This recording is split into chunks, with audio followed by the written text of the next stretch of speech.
minsi yose izaza nzagumana umutima wawe mu maboko yanjye nk'uko umuntu akomeza umuseke mu mafoto ngo utazibagirana.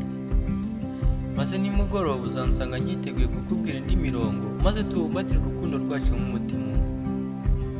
Kuko urukundo rwacu rwubakiye mu mitima yacu ruvamo indabo nshya zihembura ibihe bizaza. Igihe cyose ndagufashe, iyo inzira iba igoye, iyo imvura igwa, iyo imbaraga zanjye zicika, nzaba ndi inkingi yawe, nzaba ndi icyanzu cy'ituze cyawe, kandi urukundo rwacu ntiruzigera rusaza. Nta joro rizahisha isezerano ryacu, kuko igihe cyose nzaba ndi kumwe nawe. Mu makuba mba ingabo, mu mahoro mba icyiciro cy'umutuzo. Iyo umwijima uguhaye ubwoba, njye mba itara rikuyobora. Iyo isi ikuvuna, njye mba igisubizo cy'umutima wawe. Iyo amarira yinjira mu maso yawe, njye mba icyemezo cy'ibyishimo bishya, kuko igihe cyose ndagufashe.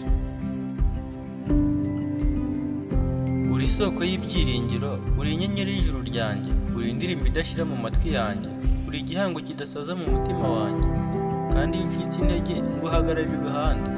Iyo isi iguhindukiye, nkuvura ingaruka z'umubabaro, kuko igihe cyose ndagufashe.